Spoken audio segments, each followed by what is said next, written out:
This is the Ecommerce Braintrust, a podcast about building momentum online for established consumer brands. Join our hosts and their expert guests for high-level conversations about e-commerce strategies, trends, and innovations. Access our Braintrust and boost your brand's e-commerce potential. Welcome to the Ecommerce Braintrust podcast. I'm Julie Spear, Head of Retail Marketplace Services at Acadia. Today we're joined by Gary Hammerschlag, an account management team lead for the retail team, also here at Acadia. Gary has been personally guiding many of our large client accounts as they've navigated expanding their U.S. Amazon business to international markets. Today, he'll be joining us to discuss his framework for evaluating when an international market is a good fit for a brand that's already selling on Amazon in the U.S., and why this is such an important thing to start thinking about. Welcome, Gary. Thanks so much for having me. I'm really excited to be here. So this is your first time joining us on the Ecommerce Braintrust podcast, right? This is my first time, yeah. Okay, so how perfect, because I know this happens to be one of your passion topics when it comes to the world of Amazon. So this is a great one for you to get started on the podcast with. I love it. Yeah, very excited to chat through all things expansion. All right, well, let's dig in. Let's do it. All right, so expanding internationally for Amazon isn't new. Amazon has, of course, had active marketplaces outside of the US for years now. I remember when we launched our first client in the UK way back in 2015. So why is this an important topic for brands right now? What are you seeing that makes this more of a need than perhaps in years past for brands? I think it's twofold, right? So first of all, in terms of just compliance in general, it's a lot easier and more streamlined today than it's ever been.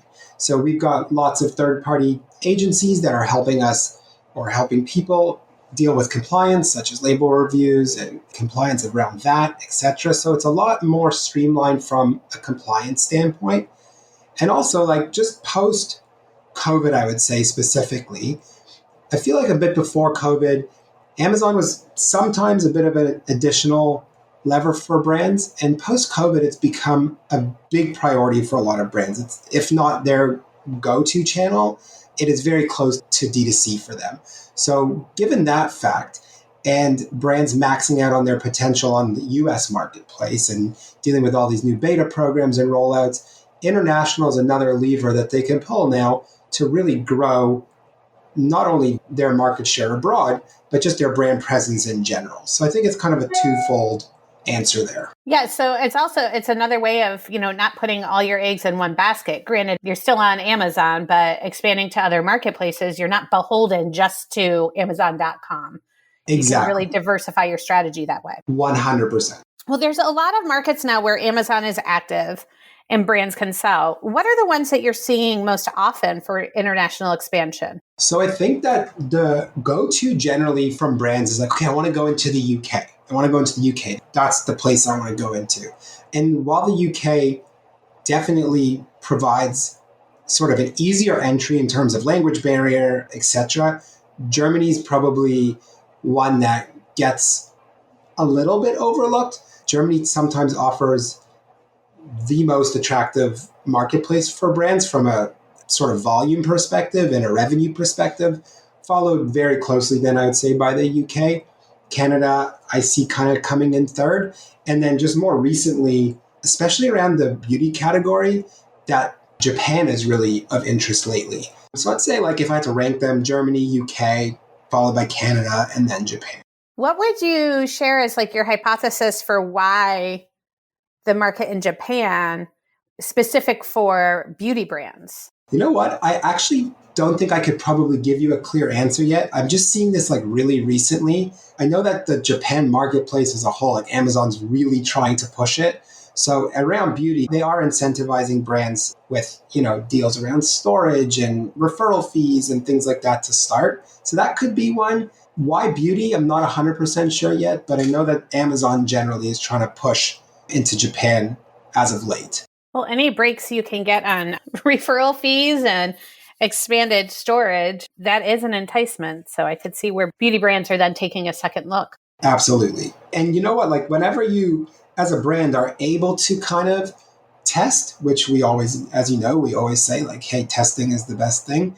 to go into a market like Japan, if you're able to perform tests and spend some budget there and to be an early adopter, potentially, you could see great rewards down the line. Can we dig into that testing for a little bit? I'd like to understand how you frame the test and the testing period, because, expanding fully to an international market could seem like it's not a low-hanging fruit from an ease standpoint. It could create some more logistic demands on a brand. So how do you define that test period? What are you looking for indicators to double down and continue the investment? So I think first and foremost would be, can a brand easily expand into Japan? And when I say that, do they have the operational sort of backing to go through compliance for a place like Japan? And then also, assuming all that goes well, okay, can we then ship product? Can we afford to advertise? And based on market opportunity or any prior research that we've done,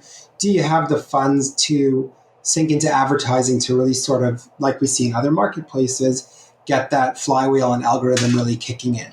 So I don't think it would be saying, hey, let's do a 2-week test. It would be more like, hey, let's get our products on the market and let's see where we are in 6 months if we can spend this budget per month. Okay, I always like to put a time frame on tests. So thank you for, at the end there, including that 6-month marker for a test. Absolutely. And I think you have to be intentional about it. It's not just like, okay, let's see where sales are going to go, like you would in the US, right? What are the metrics that we're looking at? How is conversion happening over the first 6 months? Are we seeing increased traffic from our ad spend? Is the market receptive to our brand? That's not a local brand. And so it's not just like a set it and forget it. Okay, we're on the marketplace now. Let's just see if sales grow. You have to be intentional about it month over month. But when the brand has the ability or the budget or the patience to test, then it's, already one step ahead of the game. So speaking of testing, let's back it up a little bit to maybe pre the testing period, when you're really assessing the opportunity of international markets. Are you looking at many of those variables that you've already described for the testing period? Or what are you looking at to assess the opportunity before a brand actually does expand to international markets? Great question. So we'd sort of approach it the same way that we would for a brand that hasn't launched in the US now. So we'll do a lot of work defining the addressable market, looking at relevant search terms for the brand, really seeing what sort of volume, if any, that brand is generating on a third marketplace or fourth marketplace, whether that's the UK or Germany, and looking at the competition specifically within that category. And then we'll use those sort of metrics to kind of come up with a potential marketing budget for launch. And then from there, we use that to sort of say, okay, can we capture that specific market size that we feel we could go? So it's sort of similar to how we would address from launching a brand in the US. We would do something very similar internationally. Excellent. What are some of the third-party research tools that you might use in this process? So depending on the market, we would use Helium 10 or Analytic Index. Those are the two sort of big ones that we would lean towards. Okay, great. And maybe using those tools, can a brand get a rough sense of what to expect for the size of the prize in a given market without going through the full market analysis? Like for the markets where you've overseen launches, how do they compare relative to brands' US business on Amazon? Yeah, so I think that also kind of a bit of a two-part. So yes, we can rely on the data absolutely from these tools, but I think a lot of it comes down to our team and the sort of knowledge that we've got from launching already in international marketplaces. So it's that paired together to really come up with what piece of the pie we can expect. And yes, so we can do that roughly before a brand goes through all the compliance steps. We kind of like to do that first to sort of just see if there's even opportunity before a brand even goes through, getting your VAT number and going through label review, etc. And I think that typically on the UK and in Germany and in Canada, we see like roughly around 15% of business size relative to the US. That's just sort of varies, obviously, but on average, we see it around 15%, depending on category. So 15, 1-5, not 50, 50. 1-5. Okay. 1-5. Just want to make sure that's super clear.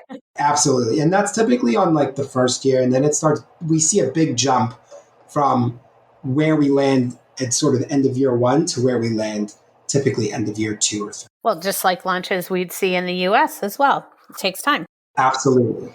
Yeah, 100%. So let's say we're going forward, we're going to move into a new market based on the opportunity assessment. How does a brand measure their expectations in terms of timeline from when they make the decision to move forward to when they can actually start selling in the new market? What can the expectations be there? For a US seller, I also break this kind of down into two buckets. So if we look at the UK and EU in one bucket, and we look at Canada in one bucket. So if we look at Europe, for example, looking at around 3 to 4 months, depending on the market. And that really goes down into a few, I guess, buckets within that bucket. So planning, a big chunk of that is waiting for the authorities to just grant you your VAT number. So that can take 3 months in on itself, depending on time of year. So that's the big chunk of time. And then during that time, you're dealing with label reviews and everything else. But the VAT is where often the bottleneck is. When we look at Canada, it's a bit of an exception. We can launch brands almost as fast as 2 weeks on that marketplace if you're a US seller. And that's due to obviously not needing VAT and having the ability to use sort of something called an NRI, which is a non-resident import number, and not having to go through so many stipulations and compliance issues that you would with Europe. So I would think that that might make Canada a real market preference for US-based brands, but you shared that it's typically UK and then Germany. Is it that the size of the prize in Canada is actually a little bit less than the European markets, or what do you attribute that to? Yeah, you nailed it. So, I mean, obviously I want to say that it definitely varies per category, but typically Canada offers a much easier barrier into international expansion, but sometimes doesn't give you that same prize value that Germany or the UK would. Well, so as a brand, what are some of the things that I would need in place on my side to help ensure that a launch goes smoothly and that those timelines of 3 to 4 months more broadly internationally versus, the less than a month in Canada? How do I ensure that we're able to stick to those timelines as a brand? Yeah, so I'd say first and foremost, the best way to start is applying for your VAT number. That's the part of the process that takes the longest. So getting that out the way and out the door first will hopefully speed up the process down the line. Then you need to consider your label review, which is like packaging and how that's presented. You need to do an ingredient review to make sure that the ingredients that you are okay to sell in the US, comply with EU regulations or UK regulations. Something that's a little bit more unknown is you need something called a responsible person. So just somebody in that market that is willing to be responsible for your goods and sign off on that. A fulfillment plan. I know it sounds like a little bit trivial and straightforward, but how do you plan on getting your goods to Amazon in the UK or in Germany? Do you plan on having one 3PL just in the UK? Because with Brexit, that's a little bit harder if you're then trying to service the rest of the EU. Do you want to have a 3PL in the UK and in, say, Germany, for example, or in the Netherlands? So that's a big piece of it. Or are you going to, if you bring in your goods from China, are you going straight into Amazon from there? That's a big piece of the puzzle. And that's not like very hard to figure out. That's just a little bit of logistics and a conversation to have in place. And then I'd say like the last thing on the list would be just getting your listings built out and translated depending on the marketplace you're going into. And you mentioned at the start of our conversation that it's a great time now for brands to be considering international launches because there's more resources. It's easier to do now. Would some of those resources come into play for this readiness phase of the ingredient or packaging review or that responsible person registry? 1,000%. So, I mean, in terms of label review and ingredients review and responsible person, that process can really now be brought down to like 1 to 2 weeks tops, depending on how many SKUs you need to obviously look at. And so whereas before, that used to take forever, or that could be, if you were going through Amazon, months of prep and work to get done, which can now be streamlined into a couple of weeks. And more so, you've got agencies and companies that specialize in international expansion specifically for Amazon. So kind of going back to the pre-COVID era where, yeah, Amazon was starting to become more of a focus for businesses.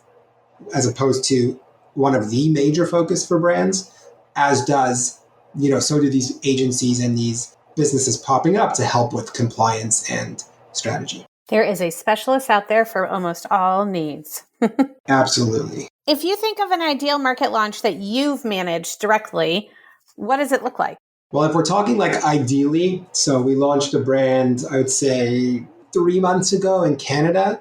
And from decision to launch to having product to being on the marketplace, we were within 1 week. It was like really quick, really, really, really quick. Stars aligning. What really helped it move so quickly? So the brand was eager and ready to pivot and really was able to be agile. So we spoke to a facility in Canada. They're like, yeah, we can do this. Can you send an inventory? The brand sent an inventory the next day because it was in Canada and East Coast in the US. Inventory arrived next day. We needed an NRI number. That took 3 days.